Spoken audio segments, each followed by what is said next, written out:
Bonjour à toutes et à tous. Dans cette séance à distance de droit pénal général, destinée aux étudiants de la filière de droit à la faculté des sciences juridiques, économiques et sociales à l'INSPE de Casablanca.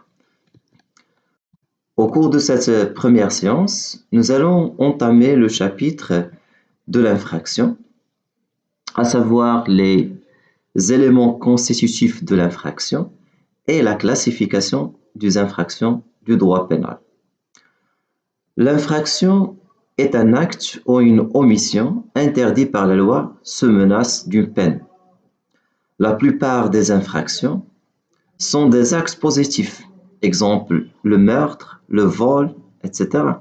Il arrive cependant que la loi pénale sanctionne des abstentions, exemple omission de secours à personne en péril. Alors l'infraction est une action ou une omission prévue et réprimée par la loi pénale imputable à son auteur. L'infraction peut être définie comme le comportement interdit par la loi sous peine de sanction pénale. Chaque infraction pénale a naturellement sa spécificité dont l'étude relève du droit pénal spécial.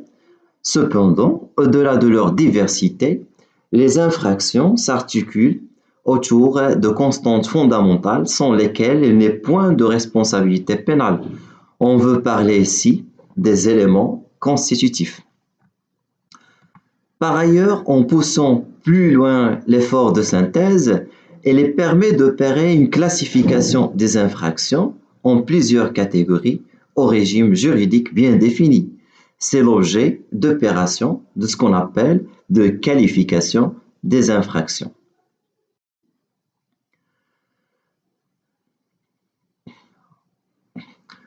Maintenant, en ce qui concerne les éléments constitutifs de l'infraction. La doctrine enseigne classiquement que l'infraction repose sur trois composantes: l'élément légal, l'élément matériel et l'élément moral. Alors l'infraction suppose la réunion de trois éléments constitutifs: l'élément légal, l'élément matériel et l'élément moral. Indépendamment de ces éléments généraux, chaque infraction comporte des éléments qui sont particuliers à ces définitions légales. Elles sont étudiées en droit pénal spécial. Par exemple, pour le meurtre, l'élément légal est l'article du code pénal réprimant ce crime. L'élément matériel est l'acte tendant à donner la mort à autrui. L'élément moral, notamment l'intention de donner la mort. Mais pour toute infraction, les trois éléments généraux doivent exister et sont étudiés en droit pénal général. Pour ce qui est de l'élément légal, c'est le premier élément constitutif de l'infraction et qui repose sur un principe général du droit pénal, ce qu'on appelle le principe de la légalité des incriminations et des peines. Il s'agit aussi de préciser dans ce contexte la notion de loi pénale en elle-même. Alors le principe de légalité, dans son acception la plus large, le droit pénal général désigne l'ensemble des principes applicables à toutes les infractions, quelles qu'elles soient. Parmi les éléments communs à toutes les infractions, une place particulière revient à la loi pénale. Dans ce contexte, plusieurs traités et conventions internationales confirment le principe de la légalité des délits et des peines. Il s'agit d'un principe de valeur internationale et constitutionnelle. Le principe de la légalité constitue le fondement de la protection des libertés individuelles contre l'arbitraire du législateur ou des juges. Le fondement de ce principe signifie que le législateur devrait légiférer des lois pénales claires, précises et également accessibles ou prévisibles. Les formules larges ou abstraites pour définir les infractions risquerait de porter atteinte aux libertés fondamentales de la nation. Alors la solution consiste à bien détailler les infractions pour les sanctionner. De même pour la fixation des sanctions, que ce soit les peines, les mesures de sûreté. Bien qu'une certaine souplesse devrait être laissée à l'appréciation du magistrat afin d'adapter la sanction aux faits, minimum et maximum de la peine, le sursis, la libération conditionnelle, etc., par l'application du principe de l'interprétation stricte de la loi pénale, le juge est soumis à ce principe qui signifie l'interdiction de créer des incriminations ou d'élargir l'application d'un texte pénal pour réprimer des faits nouveaux. Seule la loi a ce monopole.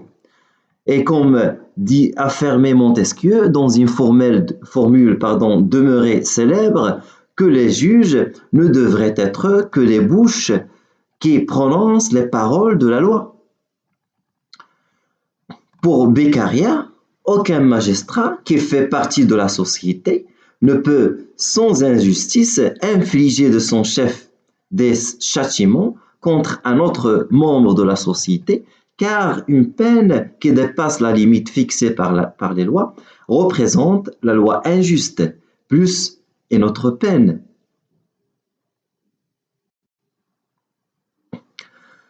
Ce principe de valeur internationale et constitutionnelle qui est le principe de la légalité criminelle est déjà également confirmé dans les œuvres de Beccaria et également des philosophes avant la Révolution française. En principe, ignoré depuis longtemps par les différentes dynasties et royaumes qui se sont succédés dans le monde, la conséquence était l'arbitraire absolu, sans aucune garantie pour les justiciables. Le point de départ pour respecter ce principe est la Révolution française, qui imposait formellement le principe légaliste.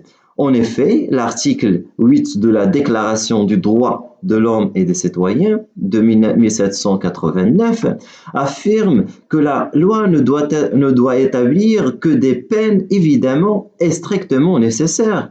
Nul ne peut être puni qu'en vertu d'une loi établie et promulguée antérieurement au délai et légalement appliquée.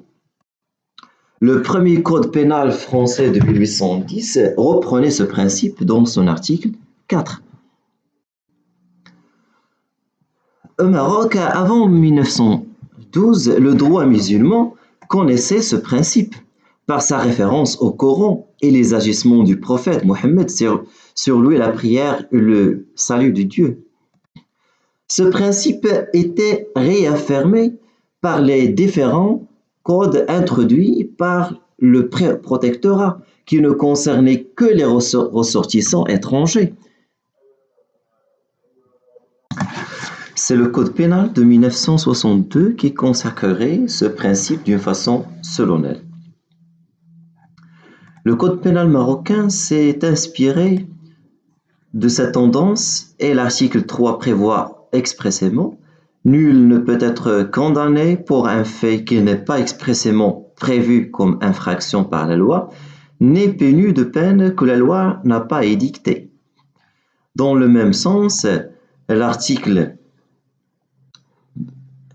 4, « Nul ne peut être condamné pour un fait qui, selon la loi en vigueur, au temps où il a été commis, ne constituait pas une infraction. »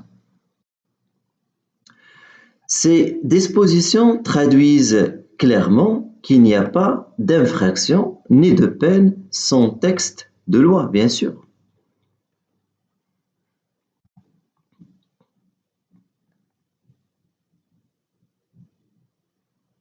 En effet, ce principe emporte quatre conséquences.